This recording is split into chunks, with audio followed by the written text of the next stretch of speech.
আন্তর্জাতিক বাংলা সংবাদে সবাইকে স্বাগত। সুপ্রিয় দর্শক শ্রোতা, জানিয়ে দিব আমাদের হাতে থাকা সর্বশেষ আন্তর্জাতিক আপডেট বাংলা সংবাদ। শুরুতেই থাকছে সংবাদ শিরোনাম, এরপর জানাবো বিস্তারিত। ইসরায়েলে ব্যালিস্টিক ক্ষেপণাস্ত্র হামলা হুতিদের। আরো জানিয়ে দিব পরোক্ষ আলোচনার উপর গুরুত্বারোপ আমেরিকার বিরুদ্ধে ইরানের প্রথম গোল আরব বিশ্লেষকরা। আরো থাকছে ইসরায়েলের বিরুদ্ধে অস্ত্র হাতে নিচ্ছে সিরিয়ার বাসিন্দারা। গাজা স্থায়ী যুদ্ধবিরতির দাবিতে একমত মুসলিম দেশগুলো। ইউক্রেনে F-16 যুদ্ধবিমান ভূপাতিত করেছে রাশিয়া। প্রাণঘাতী বিক্ষোভের পর পশ্চিমবঙ্গের সেনা মোতায়েন, যা বলছে মুসলিমরা। আরো থাকছে পারমাণবিক প্রযুক্তি সই করবে যুক্তরাষ্ট্র, সৌদি আরব। এবং সর্বশেষে জানিয়ে দিব মার্কিন ঘাঁটিতে ইরানের হামলা, ট্রাম্প বলছে তথাস্তু। এতক্ষণ শুনছিলেন সংবাদ শিরোনাম, এখন বিস্তারিত। তবে অনুরোধ থাকবে এই ভিডিওটিতে একটি লাইক দিন এবং কমেন্টস করে জানিয়ে দিন আপনি কোন জেলা থেকে বা কোথা থেকে আমাদের সাথে যুক্ত রয়েছেন। ইরান ইসরায়েল যুদ্ধের সর্বশেষ গুরুত্বপূর্ণ আপডেট বাংলা সংবাদ হাতে পেতে চ্যানেলটি সাবস্ক্রাইব করুন, আমাদের সঙ্গে থাকুন। ধন্যবাদ। ইসরায়েলে ব্যালিস্টিক ক্ষেপণাস্ত্র হামলা হুতিদের। ফিলিস্তিনে গাজা বর্বরোচিত হামলার প্রতিবাদে এবার ইসরায়েলে ব্যালিস্টিক ক্ষেপণাস্ত্র হামলা চলেছে ইরান সমর্থিত ইয়েমেনের সশস্ত্র গোষ্ঠী হুতিরা। তবে হামলায় তাৎক্ষণিকভাবে ক্ষয়ক্ষতি বা হতাহতের কোনো খবর পাওয়া যায়নি। গতকাল হুতিদের চালানো এই ক্ষেপণাস্ত্র হামলার বিষয়ে ইসরায়েল জুড়ে সাইরেন বাজিয়ে বাসিন্দাদের সতর্ক করে দেওয়া হয়েছে বলে ইসরায়েলি সংবাদ মাধ্যম টাইমস অফ ইসরায়েল প্রতিবেদনে বলা হয়েছে। ইয়েমেন থেকে এই ক্ষেপণাস্ত্র ছোড়া হয়েছে বলে ইসরায়েলের সংবাদ মাধ্যম প্রতিবেদনে দাবি করা হয়েছে। বার্তা সংস্থা এপির প্রতিনিধিরা জেরুজালেম ইসরায়েলি বাহিনীর সাইরেনের শব্দ শুনতে পেয়ে বলেছেন, তাদের প্রতিবেদনে দাবি করেছে সাইরেন বাজিয়ে বাসিন্দাদের সতর্ক করে দেওয়ার পরপরই ইসরায়েলের হুতিদের ছোড়া ক্ষেপণাস্ত্র বিস্ফোরণের শব্দ শোনা গেছে বলে জানানো হয়েছে এপির প্রতিবেদনে। ইসরায়েলি সেনাবাহিনী বলেছে, ইরান সমর্থিত গোষ্ঠী হুতিরা রোববার ইসরায়েলের ভূখণ্ডকে লক্ষ্য করে আরো দুটি ব্যালিস্টিক ক্ষেপণাস্ত্র ছুড়েছে। ইসরায়েল প্রতিরক্ষা বাহিনী আরডিএফ বলেছে, সামরিক বাহিনীর আকাশ প্রতিরক্ষা ব্যবস্থার মাধ্যমে হুতিদের ছোড়া ক্ষেপণাস্ত্র বাধা দেওয়ার চেষ্টা করা হয়। তবে হুতিদের ক্ষেপণাস্ত্র সফলভাবে প্রতিরোধ করা সম্ভব হয়েছে কিনা সে বিষয়ে জানতে তদন্ত চলমান রয়েছে। এদিকে ইয়েমেনের হুতিদের ক্ষেপণাস্ত্র আঘাতে তাৎক্ষণিকভাবে ইসরায়েলের কোনো ক্ষয়ক্ষতি ঘটেছে সেটা এখনো জানানো হয়নি। সূত্র ইন্ডিয়া টুডে। পরোক্ষ আলোচনার উপর গুরুত্বারোপ আমেরিকার বিরুদ্ধে ইরানের প্রথম গোল আরব বিশ্লেষকরা। পাঁচটুডি আরব বিশ্বের একজন সিনিয়র বিশ্লেষক মানে ওয়াশিংটনের সঙ্গে চলমান পরোক্ষ আলোচনার জন্য তেহরানের অনর অবস্থাকে আমেরিকার বিরুদ্ধে ইরানের প্রথম গোল বলে মনে করেছেন আরব বিশ্বের সিনিয়র বিশ্লেষক আব্দুল বারি আতন শনিবার রায় আল ইয়ম ওয়েবসাইটে লেখা একটি নিবন্ধে মন্তব্য করেছেন, ওমানে ইসলামী প্রজাতন্ত্র ইরান এবং মার্কিন যুক্তরাষ্ট্রের মধ্যে পরোক্ষ আলোচনা সম্পর্কে বিস্তারিত নিবন্ধে তিনি আরো লিখেছেন, ওমানের রাজধানী মাস্কাটে শনিবার শুরু হওয়া ইচ্ছা যুদ্ধ খেলার ইরান মার্কিন যুক্তরাষ্ট্রের বিরুদ্ধে একটি বড় গোল করতে সফল হয়েছেন।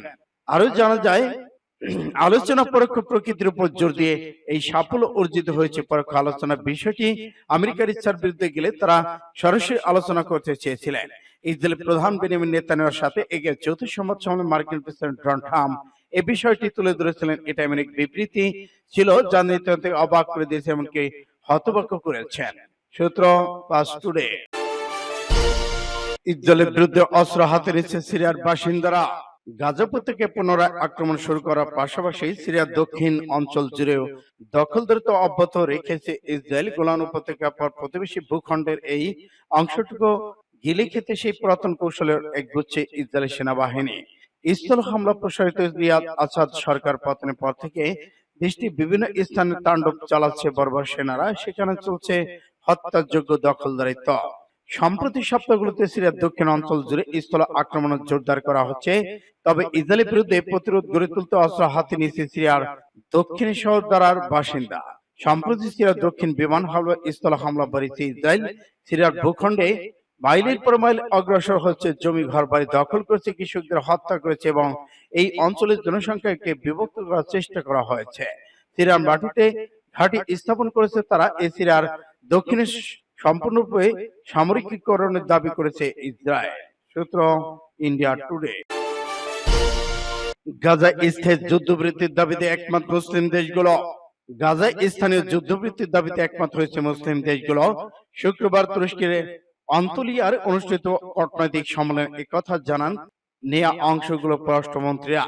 সম্মেলনে অংশ নেওয়া দেশগুলোর মধ্যে আছে ফিলিস্তিন, তুরস্ক, সৌদি আরব, মিশর, বাহরাইন, কাতার, জর্ডান, ইন্দোনেশিয়া। এসব ফিলিস্তিনিদের অন্যতম সরিয়ে নেওয়ার প্রস্তাব প্রত্যাখ্যান করেন তারা। সম্মেলনে সৌদি আরবের পররাষ্ট্রমন্ত্রী ফয়সাল বিন ফারহান, ফিলিস্তিনি পররাষ্ট্রমন্ত্রী মোহাম্মদ মুস্তফা, তুরস্কের পররাষ্ট্রমন্ত্রী হাকান ফিদান এবং মিশরের পররাষ্ট্রমন্ত্রী বাদর আবদুল্লাহি সহ অন্য পররাষ্ট্রমন্ত্রীরা গাজার সাথে নিজ নিজ দেশের পক্ষ তুলে ধরেছেন। তারা বলেন, ফিলিস্তিনিদের মুক্তির চলমান সংকটে স্থায়ী সমাধানের জন্য যুদ্ধবিরতির কোনো বিকল্প নেই। ইউক্রেনের F-16 যুদ্ধবিমান ভূপাতিত করেছে রাশিয়া। রাশিয়ার বাহিনী ইউক্রেন পরিচালিত একটি মার্কিন নকশার F-16 যুদ্ধবিমানগুলি ভূপাতিত করেছে রাশিয়া। মস্কোর প্রতিরক্ষা মন্ত্রণালয় জানিয়েছে, গত শীর্ষে কিয়েভের পশ্চিমা সমর্থকরা ইউক্রেনের চতুর্থ প্রজন্মের বিমান সরবরাহ শুরু করার পর থেকে এটি প্রথমবারের মতো F-16 ধ্বংসের ঘটনা। রোববার মন্ত্রণালয়ের দৈনিক ব্রিফিং বিস্তারিত কিছু জানা না বলা হয়েছে, বিমান প্রতিরক্ষা ব্যবস্থা ইউক্রেনের বিমান বাহিনী F-16 গুলি করে ভূপাতিত করেছে। গতকাল শনিবার ইউক্রেনের বিমান বাহিনী তাদের F-16 যুদ্ধবিমানের ক্ষতির কথা জানায়। বিষয়টি বিধ্বস্ত হওয়ার কারণ অনুসন্ধানের জন্য একটি আন্তঃবিভাগীয় কমিশন গঠন করা হয়েছে। এদিকে ভ্লাদিমির জেলেনস্কি এরপর নিশ্চিত করেন, যুদ্ধ অভিযানের সময় ইউক্রেনের পাইলট পাভেল ইয়াভানো নিহত হয়েছেন। সাবেক মার্কিন প্রেসিডেন্ট ডোনাল্ড ট্রাম্প প্রশাসনের কাছ থেকে অনুমতি পাওয়ার পর বেলজিয়াম, ডেনমার্ক, নেদারল্যান্ড এবং নরওয়ে কিয়েভকে 80টি পর্যন্ত F-16 যুদ্ধবিমান সরবরাহ করার প্রতিশ্রুতি দিয়েছিল। যদিও এর বেশিরভাগই যেতে কয়েকটা বছর সময় লাগছে। 2024 সালে ইউক্রেনের প্রায় 18টি বিমান পেয়েছিল। সূত্র ইত্তেফাক-এসকে। প্রাণঘাতী বিক্ষোভের পর পশ্চিমবঙ্গের সেনা মোতায়েন, যা বলছেন মুসলিমরা। ভারতে বিতর্কিত ওয়াকফ সংশোধনী বিলকে ঘিরে পশ্চিমবঙ্গের শনিবার বিক্ষোভে 3 জনের প্রাণহানি, 150 জনের বেশি গ্রেপ্তার হয়েছেন। প্রাণঘাতী এই বিক্ষোভের পর রাজ্যটিতে সেনা মোতায়েন করেছে কেন্দ্রীয় সরকার। সমালোচকদের মতে এই বিল দেশটির মুসলিম সম্প্রদায়ের ধর্মীয় দান সদকা ওয়াকফ পরিচালনার অধিকারকে ক্ষুণ্ণ করতে পারে, যার মোট মূল্য 14 বিলিয়ন মার্কিন ডলারও বেশি। টাইমস অফ ইন্ডিয়া জানিয়েছে, গত 2 দিনে পশ্চিমবঙ্গের মুর্শিদাবাদ জেলায় বিক্ষোভ সংহতি রূপ নিয়েছে। এতে অন্তত 3 জনের মৃত্যু হয়েছে, 150 জনের বেশি লোক গ্রেপ্তার করা হয়েছে। এর প্রেক্ষিতে কলকাতা হাইকোর্ট তাৎক্ষণিকভাবে সীমান্ত বাহিনীতে বিএসএফ মোতায়েনের নির্দেশ দিয়েছেন। এ বিষয়ে বিএসএফ এর দক্ষিণবঙ্গে ফ্রন্টিয়ার আইজি কর্ণী সিং বলেছেন, স্থানীয় পুলিশকে সহায়তা করতে ইতিমধ্যেই তাদের বেশ কিছু সদস্যকে মোতায়েন করা হয়েছে। পারমাণবিক প্রযুক্তি সই করবে যুক্তরাষ্ট্র, সৌদি আরব।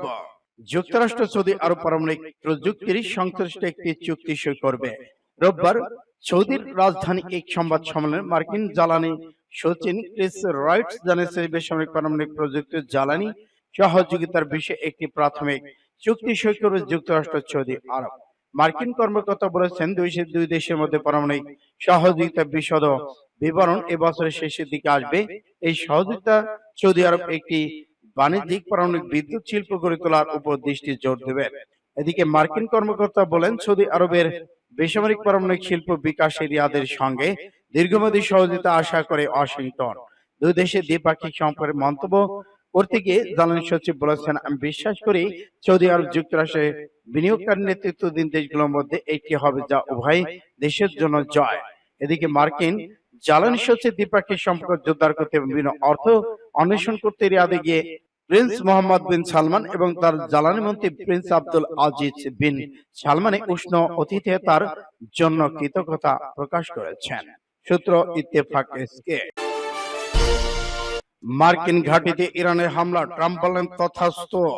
ইরাকের 2 মার্কিন বিমান ঘাঁটিতে ইরানের ক্ষেপণাস্ত্র হামলার প্রতিক্রিয়ায় রণহংকার জানিয়েছেন যুক্তরাষ্ট্রের প্রেসিডেন্ট ডোনাল্ড ট্রাম্প। মার্কিন ঘাঁটিতে ইরানের হামলার খবরে বুধবার এক টুইট বার্তায় সংক্ষেপ প্রাথমিক প্রতিক্রিয়া ব্যক্ত করেছেন ট্রাম্প। এই বার্তায় শুক্রপক্ষ ইরানের আক্রমণের জবাব দেওয়া হবে বলে ইঙ্গিত দিয়ে ট্রাম্প বলেন তথাস্তু।